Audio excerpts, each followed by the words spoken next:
Hello students, welcome back to my YouTube channel. Dear students, आज के इस video में क्लास 12th केमिस्ट्री का एक मोस्ट इंपॉर्टेंट टॉपिक के बारे में डिस्कस करने जा रहा हूं, जो कि है प्रथम कोटि की अभिक्रिया। आपको बता दूं कि आपके बोर्ड एग्जाम में कई बार ये प्रश्न पूछा गया है कि प्रथम कोटि की अभिक्रिया के लिए समाकलित वेग समीकरण का व्यंजक प्राप्त कीजिए, या फिर इसको दूसरे शब्दों में भी पूछा गया है कि प्रथम कोटि की अभिक्रिया के लिए वेग स्थिरांक का व्यंजक स्थापित कीजिए। और इसी कारण से ये टॉपिक आपके एग्जाम के लिए बहुत ही खास होने वाली है। तो चलिए हम वीडियो को स्टार्ट करते हैं और समझते हैं प्रथम कोटि की अभिक्रिया के बारे में। सबसे पहले आपको इसका डेफिनेशन पता होना चाहिए कि किसे कहेंगे। इसमें आपको ऐसा बोलना है कि वह रासायनिक अभिक्रिया जिसमें अभिक्रिया का वेग अभिकारक के सांद्रता के केवल एक घात के समानुपाती होता है, उसको हम बोलते हैं प्रथम कोटि की अभिक्रिया। क्या चीज़, फिर से सुनो। इसमें आपको ऐसा बोलना है कि वह रासायनिक अभिक्रिया जिसमें अभिक्रिया का वेग अभिकारक के सांद्रता के केवल एक घात पर निर्भर करता है या केवल एक घात के समानुपाती होता है, उसको हम बोलते हैं प्रथम कोटि की अभिक्रिया। ठीक है, और इसी डेफिनेशन के अनुसार ही हम इसका वेग व्यंजक को प्राप्त कर सकेंगे। ठीक है, तो इसलिए इस डेफिनेशन को आप लोग अच्छे से माइंड में रख लेंगे।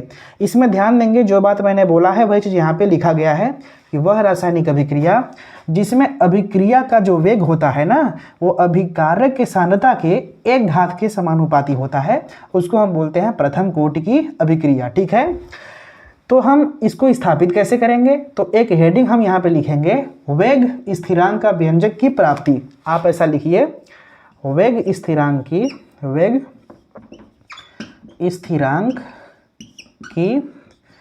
व्यंजक की प्राप्ति आप कैसे करेंगे, ध्यान से समझिए ना। इसमें सबसे पहले आपको एक मान लेना है अभिक्रिया। माना एक अभिक्रिया है ए से पी की तरफ हो रही है, कहने का मतलब ए एक अभिकारक पदार्थ है। क्या है? अभिकारक पदार्थ। किसे कहते हैं? ऐसे पदार्थ जो रासायनिक अभिक्रिया में भाग लेते हैं। और इसके बाद जो हमें नया चीज़ प्राप्त होता है उसको हम बोलते हैं प्रोडक्ट, यानी कि उत्पाद। क्या चीज़? उत्पाद। तो मान लेते हैं क्या है? उत्पाद। कोई रासायनिक समीकरण है और इसमें ये अभिकारक है, ये क्या है? उत्पाद है। अभिकारक पदार्थ अभिक्रिया करेंगे तो क्या बनेगा? उत्पाद।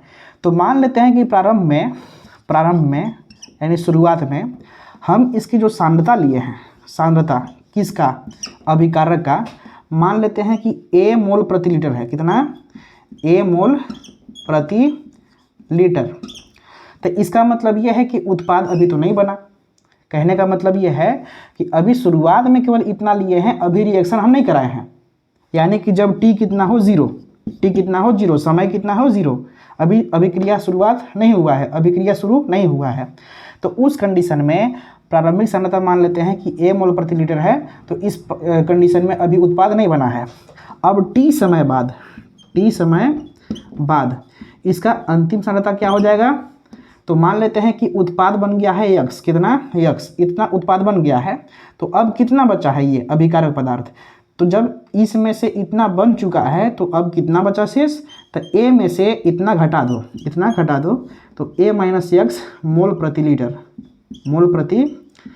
लीटर इतना बचा। ठीक है, यानी कहने का मतलब ये है कि प्रारंभिक सांद्रता कितना है अभिकारक का? A मोल प्रति लीटर।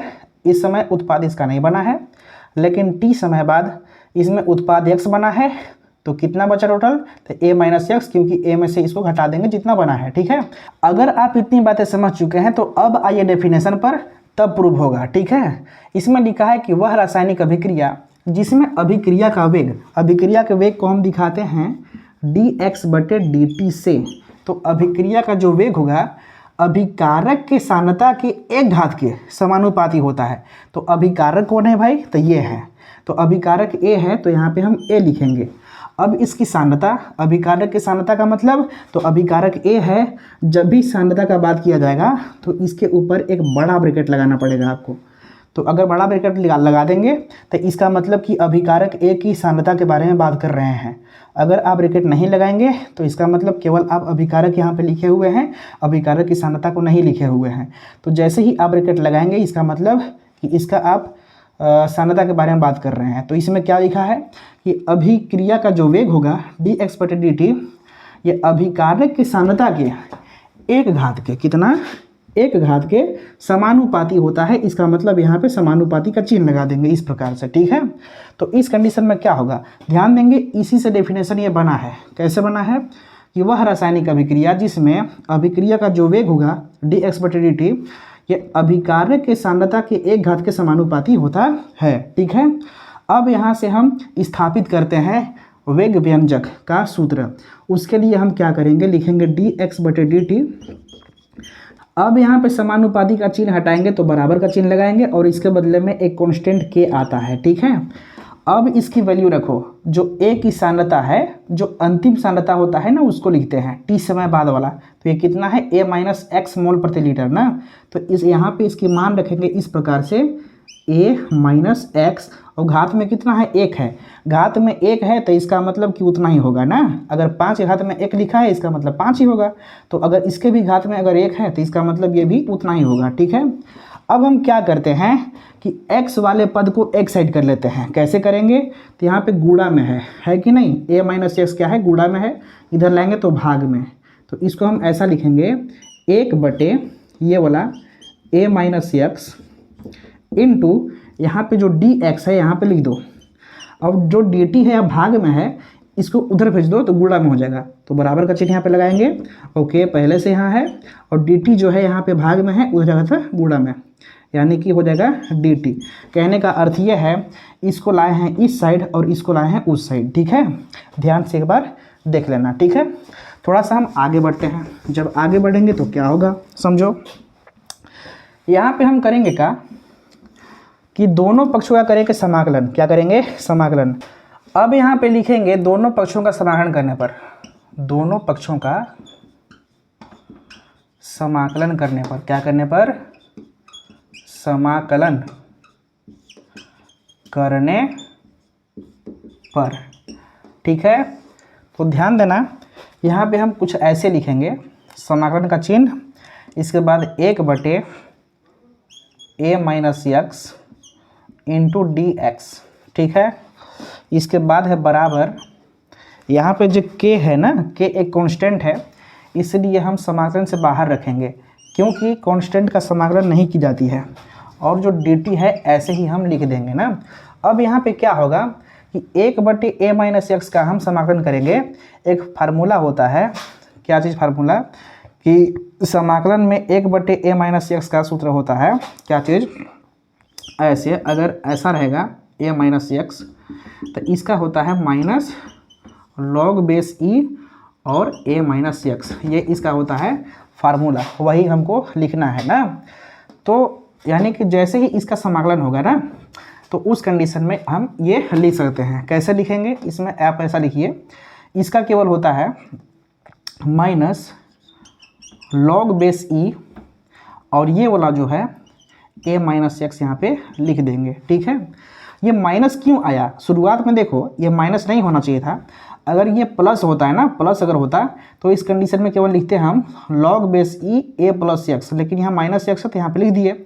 लेकिन x का भी बाद में होता है, सबसे पहले इसका समाकलन हुआ तो ये इतना हुआ, लेकिन a माइनस एक्स का जब होगा तो a का शून्य हो जाता है, और माइनस एक्स में जब x का होगा तो उस कंडीशन में माइनस एक बाहर निकल के आएगा, तो माइनस यहाँ पे लग जाता है, ठीक है।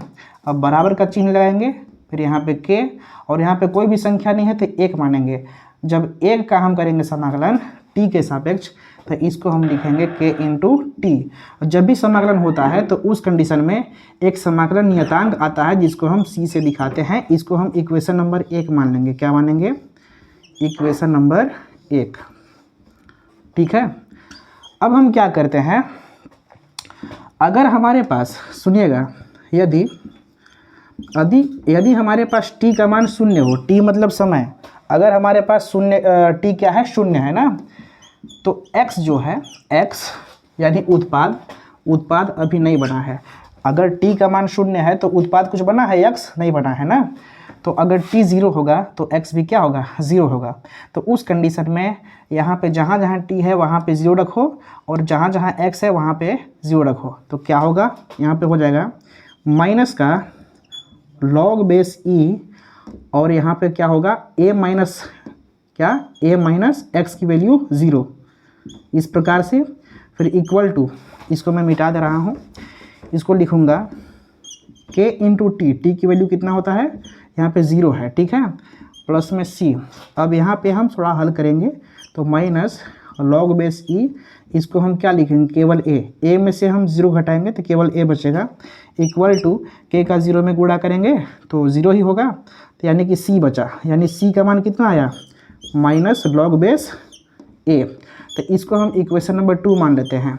अब करना क्या होता है कि इक्वेशन 2 का मान इक्वेशन 1 में रखना होता है, यानी c जो यहाँ पे है ना, इसका मान हम लिखेंगे यहाँ से माइनस लॉग बेस ई ए, ठीक है। तो उस कंडीशन में क्या होगा, इसमें हम ऐसा लिखेंगे कि समीकरण 1 में समीकरण 2 का मान पुट करने पर, यानी समीकरण 1 में समीकरण 2 का मान रखने पर, ठीक है, रखेंगे तो उस कंडीशन में क्या होगा, यहाँ पे लिखेंगे माइनस का लॉग बेस ई और कोष्टक में a माइनस एक्स हो गया, इक्वल टू के टी है ये है, और प्लस सी है, प्लस सी का जब मान रखेंगे तो माइनस लॉग बेस ई है, इसका मतलब यहाँ पे हो जाएगा माइनस लॉग ई ए, ये हो जाएगा ना। तो जल्दी से इसका स्क्रीनशॉट लीजिए, इसके आगे अभी समझाते हैं यहाँ पे मिटा करके, ले लिए स्क्रीनशॉट, ठीक। अब यहाँ पे करना क्या है कि माइनस लॉग बेस ई ए को हम इस साइड ले आएंगे, कहाँ, इस साइड। जब लाएंगे तो ये माइनस में है ऑलरेडी, इधर आएगा तो प्लस में हो जाएगा। तो उस कंडीशन में क्या होगा, यहाँ पे लिखेंगे लॉग ई ए, लॉग ई ए, ये माइनस में है, इधर आया तो प्लस में, और ये वाला जो है लिख देंगे माइनस लॉग बेस ई कोष्टक में a minus x, equal to क्या बचा, के टी बचा, तो यहाँ पे लिखेंगे k इंटू टी। एक फार्मूला आप पढ़े होंगे log a minus log b, ठीक है। ये जो log a minus log b का जो होता है सूत्र, log a minus log b, ये होता है log a बटे b, log a बटे b का होता है ना। तो अगर log के साथ ये a है और log के साथ इसको b मान लिया जाए तो इसको हम ऐसा लिखेंगे या करके log बेस e, और इसको हम ऊपर लिखेंगे a को और a माइनस एक्स को नीचे, तो यहाँ पे लिखेंगे a minus x, equal to यहाँ पे क्या है, के टी है, ठीक है। तो आगे बात की जाए, जब k की वैल्यू निकालेंगे तो क्या होगा, यहाँ पे हो जाएगा k की वैल्यू लिखेंगे k इक्वल टू, यहाँ पे t गुणा में है, इधर आएगा तो भाग में, यानी 1 बटे t और साथ ही साथ लॉग बेस e, फिर a बटे a माइनस एक्स, ठीक है। अब एक बात यहाँ पे ध्यान दीजिए, ये लॉग बेस e के रूप में है, इसे हम बदलेंगे लॉग बेस 10 के रूप में। जब भी आप इसको लॉग बेस 10 के रूप में लिखेंगे तो उस कंडीशन में आपको 2.303 से मल्टीप्लाई करना होता है, गुणा करना होता है। उस कंडीशन में आप क्या लिखेंगे, इसको ऐसा लिखेंगे k इक्वल टू, इसमें गुणा करना है तो इसको लिखेंगे 2.303 upon T into log base 10, क्या लिखेंगे, लॉग बेस 10 और a upon a minus x, इस प्रकार से आपको लिख देना है। और यही है प्रथम कोटि की अभिक्रिया के लिए वेग स्थिरांक का व्यंजक का सूत्र, ठीक है। इसका एक मात्रक भी होता है, समझो, इसका जो मात्रक होता है ये होता है सेकेंड का इन्वर्स, क्या, सेकेंड का इन्वर्स या मिनट का इन्वर्स, मिनट का इन्वर्स, ठीक है। लेकिन अधिकतर लोग, मतलब अधिकतर बुक में यही दिया हुआ है सेकेंड का इन्वर्स, ठीक है। तो मैं उम्मीद कर सकता हूँ कि आपको प्रथम कोटि की अभिक्रिया के लिए वेग स्थिरांक का व्यंजक का जो सूत्र है कैसे ज्ञात करना होता है आपको पता चल चुका होगा, ठीक है। तो वीडियो में बने रहने के लिए आपका बहुत बहुत धन्यवाद, और जाने से पहले हमारे इस चैनल को सब्सक्राइब करके जाइएगा ताकि और भी बेहतरीन वीडियोज़ आपको प्रोवाइड मैं करा सकूँ। Thank you so much watching for this video.